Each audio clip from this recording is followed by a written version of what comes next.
ကဘာပေါ်မှာလူသားပေါင်းတန်း9000ကျော်ရှိတယ်တယောက်နဲ့တယောက်ဘိုးဝါချင်းမတူဘူးတယောက်ကချမ်းသာတယ်တယောက်ကဆင်းရဲတယ်တယောက်ကကျမ်းမာတယ်တယောက်ကချမ်းသာတယ်တယောက်ကတက်ရှည်တယ်တယောက်ကတက်တူတယ်မိခွန်းကဘာလို့လဲဘာလို့လူတွေရဲ့ဘိုးဝါချင်းမတူရတာလဲ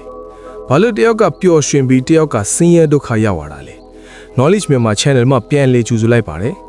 ဒီနေ့မှာတော့လူသားတွေနှစ်ပေါင်းထောင်နဲ့ချီကြောင်းမိခွန်းထုတ်ခဲ့ကြတယ်ဒါကိုသိပ္ပံပညာကမဖြေနိုင်ဘူးဓာတ်တနည်းကပြီးတာကလည်းမဖြေနိုင်ဘူးဒါပေမဲ့လွန်ခဲ့တဲ့နှစ်ပေါင်း2600ကျော်ကဘောဒီပင်အောက်မှာလူသားတယောက်ဒီမိခွန်းကိုဖြေနိုင်ခဲ့တယ်သူ့ရဲ့အဖြေကကံဆိုတဲ့စကားလုံးကိုလူတိုင်းကြားဘူးတယ်ဒါပေမဲ့ကံဆိုတာတကယ်တမ်းဘာလဲကံကဘလို့အလုံးလုံးလဲကံကိုပြုပြင်လို့ရလားဒီဗီဒီယိုကိုဆုံးအောင်ကြည့်ရင်ကံရဲ့အစစ်မှန်သဘောကိုနားလည်သွားမယ်ပြီးတော့ကိုယ်ကံကိုပြုပြင်နိုင်မယ့်နည်းလမ်းကိုပါသိသွားမယ်ကံဆိုတာဘာလဲကံဆိုတဲ့စကားလုံးကပါဠိဘာသာစကားကလာတာပါအဓိပ္ပာယ်ကလှုပ်ဆောင်ခြင်း action နဲ့ဆိုလိုတာကငါတို့လှုပ်သမျှအရာတိုင်းဟာကံပဲစိတ်နဲ့တွေးတာလဲကံနှုတ်နဲ့ပြောတာလဲကံကိုယ်နဲ့လှုပ်တာလဲကံဆိုတာဒီကံတွေကိုကြောက်ခဲပစ်ချလိုက်တယ်လို့ပဲကြောက်ခဲပစ်ချလိုက်တာနဲ့ရေလိုင်းတို့ထစ်လာမယ်ကြောက်ခဲဘလောက်ကြီးလဲဘလောက်အားနဲ့ပစ်လဲဆိုတာပေါ်မူတည်ပြီးလိုင်းအရွယ်စားလဲကွာမယ်အဲ့ဒီလိုင်းဒီပြန်ရောက်လာတာကိုကံရဲ့အကျိုးလို့ခေါ်တယ်ဒါကြောင့်ကံနဲ့ကံရဲ့အကျိုးဟာခွဲခြားလို့မရဘူးကံမရှိရင်အကျိုးလည်းမရှိဘူးကံအမျိုးအစားများကံကိုအမျိုးမျိုးခွဲခြားလို့ရတယ်ပထမဆုံးခွဲခြားနည်းကကာယကံဝစီကံမနောကံကာယကံဆိုတာကိုယ်နဲ့လုပ်တဲ့အလုပ်လှူတာလဲကာယကံတတ်တာလဲကာယကံသူများကိုကူညီတာလဲကာယကံသူများကိုနှိပ်စက်တာလဲကာယကံဝစီကံဆိုတာနှုတ်နဲ့ပြောတဲ့စကားအမှန်တိုင်းပြောတာလဲဝစီကံမူသားပြောတာလဲဝစီကံချိုတာလဲစကားပြောတာလဲဝစီကံကြမ်းတမ်းတဲ့စကားပြောတာလဲဝစီကံမနောကံဆိုတာစိတ်နဲ့တွေးတဲ့အတွေ့ဒါဟာအရေးကြီးဆုံးပဲဘာလို့လဲဆိုတော့အတွေးကအစပဲအတွေးရှိမှအပြောရှိမယ်အတွေးရှိမှအလုပ်ရှိမယ်ကောင်းမှုနဲ့အကုသိုလ်ကံဒုတိယအမျိုးအစားခွဲခြားနည်းကကုသိုလ်ကံနဲ့အကုသိုလ်ကံကုသိုလ်ကံဆိုတာကောင်းတဲ့အကျိုးကိုပေးမဲ့ကံလှူတာတီလာဆောင်တာတရားထိုင်တာသူများကိုကူညီတာမေတ္တာပို့တာဒါတွေအားလုံးကုသိုလ်ကံတွေပဲအကုသိုလ်ကံဆိုတာမကောင်းတဲ့အကျိုးကိုပေးမဲ့ကံသူများကိုတတ်တာခိုးတာသူများအိမ်တောင်ကိုဖျက်တာမူသားပြိုးတာအရက်သေးစာတောက်တာဒါတွေအားလုံးအကုသိုလ်ကံတွေပဲမြေကြီးထဲမှာကောင်းတဲ့မျိုးစေ့ချရင်ကောင်းတဲ့အသီးအနှံရမယ်မကောင်းတဲ့မျိုးစေ့ချရင်မကောင်းတဲ့အပင်ပေါက်မယ်ကံဆိုတာလည်းဒီလိုပဲကံအကျိုးပေးပုံမှာလည်းအမျိုးမျိုးရှိတယ်တချို့ကံတွေကမျိုးစေ့လိုပဲချက်ချစ်အပင်ပေါက်တဲ့မျိုးစေ့ရှိသလိုကြာမပေါက်တဲ့မျိုးစေ့လည်းရှိတယ်တချို့ကံတွေကဒေထဓမ္မဝေဒနီယကံလို့ခေါ်တယ်ဒါကတော့ဒီဘဝမှာပဲအကျိုးပေးတဲ့ကံဥပမာမိဘကိုပြုစုတဲ့ကံမျိုးအဲ့အထက်ကိုပြုစုတဲ့ကံမျိုးတချို့ကံတွေကဥပပဇဝေဒနီယကံလို့ခေါ်တယ်ဒါကတော့နောက်ဘဝမှာအကျိုးပေးတဲ့ကံဥပမာဇန်ဝင်စားတဲ့ကံမျိုးမညံဖြစ်တဲ့ကံမျိုးတချို့ကံတွေကအပရပါရိယဝေဒနီယကံလို့ခေါ်တယ်ဒါကတော့နောင်ဘဝပေါင်းများစွာအထိအကျိုးပေးနေတဲ့ကံမျိုးဥပမာဖျားရှင်တို့ရဲ့ပါရမီဖြည့်တဲ့ကံမျိုးကံအကျိုးပေးခြင်းနဲ့ပတ်သက်ပြီးလူများစုနားလည်မှုလွဲနေတာရှိတယ်တချို့ကပြောတယ်ငါဒီလောက်ကောင်းမှုလုပ်ထားတယ်ဘာလို့ငါမှမကောင်းတာတွေဖြစ်ရတာလဲဥယျာဉ်မှုတယောက်ကမျိုးစေ့ချတယ်ဒါပေမဲ့အပင်ပေါက်ဖို့ဆိုတာအချိန်လိုတယ်ရှေးမြေကြီးဩဇာနေရောင်ကြီးအကုန်လိုတယ်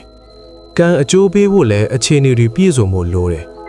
တချို့လူတွေကဒီဘဝမှာကောင်းမှုတွေလုပ်တယ်ဒါပေမဲ့သူ့ဘဝမှာဆင်းရဲဒုက္ခတွေကြုံနေရတယ်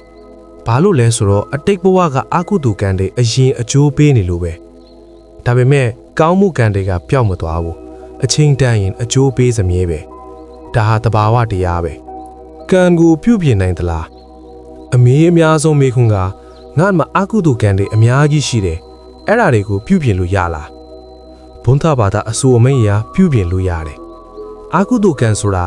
ကြောက်သားပေါ်မှာရေးထိုးထားတဲ့စာလို့မဟုတ်ဘူးရေပေါ်မှာရေးထိုးထားတဲ့စာလို့ပဲကံချိုးပေးဖို့ဆိုတာအကြောင်းအမျိုးမျိုးပေါ်မူတည်တယ်ဒီအကြောင်းတွေကိုပြုပြင်နိုင်ရင်ကံရဲ့အကျိုးကိုပါပြုပြင်နိုင်တယ်ပထမဆုံးနည်းလမ်းက ပြင်းပြင်းထန်ထန်ကုသိုလ်ကောင်းမှုလုပ်ခြင်းကုသိုလ်ကံကြီးတွေကအကုသိုလ်ကံငယ်တွေကိုလွှမ်းမိုးသွားတတ်တယ်။ဥပမာမီးအိမ်ကြီးတစ်ခုကမီးစိုးပလေရဲ့အလင်းကိုလွှမ်းမိုးသွားတယ်လို့ပဲ။ကံပြုတ်ပြင်းဤအစင်စစ်ဒုတိယနီလန်ကလှူဒန်းခြင်းကအကုသိုလ်ကံတွေရဲ့အကျိုးကိုနှီးခွေးစေတယ်။ပြီးတော့ကုသိုလ်ကံအသက်တွေကိုပါဖန်တီးပေးတယ်။တတိယနီလန်ကသီလစောင့်သုံးခြင်း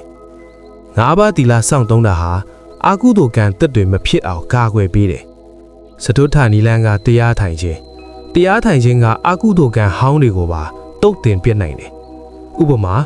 မီးကြီးတစ်ခုကတောအုပ်ကြီးတစ်ခုလုံးကိုလောင်ကျွမ်းပစ်တယ်လို့ပဲ။ပြင်စမနီလန်ကတရားတော်များကိုလေ့လာခြင်းတရားတော်ကိုနားလည်တာဟာအကုသိုလ်ကံတွေရဲ့အကြောင်းကိုသိမြင်စေတယ်။သိတဲ့အခါရှောင်ရှားနိုင်တယ် ကံနဲ့ပတ်သက်ပြီးအယူဆမှားကြီးတစ်ခုရှိတယ်တချို့ကထင်တယ်ကံဆိုတာချက်မာလို့ငါကံချက်မာကဒီလိုပဲငါဘာမှပြုတ်ပြလို့မရဘူးတဲ့ဒါဟာလုံးဝမှားတဲ့အယူဆပဲဗုဒ္ဓဘာသာမှာကံဆိုတာချက်မာမဟုတ်ဘူးကံဆိုတာအလား potential ပဲငါတို့ရဲ့လက်ရှိလှုပ်ဆောင်ချက်တွေကအနာဂတ်ကံကိုဖြည့်ပြနိုင်တယ်ဒုတိယအယူဆမှာကကံဆိုတာလူတစ်ယောက်တည်းနဲ့ပဲဆိုင်တယ်လို့ထင်တာတကယ်တမ်းကငါတို့ရဲ့ကံကသူများအပေါ်မှာလည်းတက်ရောက်မှုရှိတယ်သူများရဲ့ကံကလည်းငါတို့အပေါ်မှာတက်ရောက်မှုရှိတယ်ဒါကြောင့်ကံဆိုတာဆက်နွယ်နေတယ်တတိယအယူဆမှာကကံကိုငွေနဲ့ဝယ်လို့ရတယ်လို့ထင်တာတချို့ကထင်တယ်ဘုန်းကြီးเจ้าကြီးတွေစောက်လူရင်ကံကောင်းမယ်လို့ဒါကလည်းမှားတယ်ကံဆိုတာစေတနာနဲ့ပဲတိုင်းတာတယ်ငွေနဲ့တိုင်းတာတာမဟုတ်ဘူးဒီတော့ကံဆိုတာဘာလဲကံဆိုတာမနက်ခင်းမှာအိယာကထွက်တာနဲ့စော့တယ်ဒီနေ့ဘာစားမလဲဆိုတဲ့ဆုံးဖြတ်ချက်ကအစားကံပဲ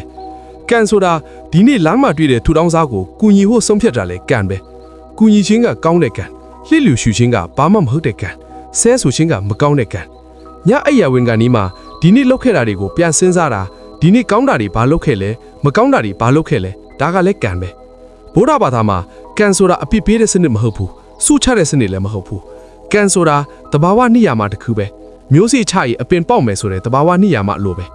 ဒါကြောင့်ဒီနေ့ကစပြီးကောင်းတဲ့မျိုးစေ့တွေကိုပဲရွေးချယ်ချကြပါမေတ္တာဆိုတဲ့မျိုးစေ့ကရုဏာဆိုတဲ့မျိုးစေ့ဉာဏ်ပညာဆိုတဲ့မျိုးစေ့တွေကိုပဲချကြပါဒီနေ့ခမားချလိုက်တဲ့မျိုးစေ့လေးတွေဟာမနှက်ဖြန်မှာပန်းပွင့်လာလိမ့်မယ်ဒါဟာကံရဲ့အလှမယ်ကံနဲ့ပတ်သက်ပြီးဘုလားဘာသာရဲ့အဆုံးအမကဒီလိုပဲပါပကာယာနိကယီတာပါပဝါစာယပါပမနာတာမကောင်းတဲ့အလုပ်မကောင်းတဲ့စကားမကောင်းတဲ့အတွေးတွေကိုရှောင်ကျဉ်ပါကုသလာနိကယီတာကုသလာနိဝါစာယကုသလာနိမနာတာကောင်းတဲ့အလုပ်ကောင်းတဲ့စကားကောင်းတဲ့အတွေးတွေကိုပဲပွားများပါဒီဗီဒီယိုကိုကြည့်ရှုသည့်အတွက်ကျေးဇူးတင်ပါတယ်ခင်ဗျားရဲ့အမြင်ကို comment မှာရေးခဲ့ပါကံနဲ့ပတ်သက်ပြီးခင်ဗျားဘယ်လိုထင်လဲကံကိုပြုပြင်လို့ရတယ်လို့ထင်လားနောက်အပတ်မှာအခုလိုဗီဒီယိုတွေတင်ဆက်ပြီးမှမို့ like and subscribe လုပ်ရန်မမေ့ပါနဲ့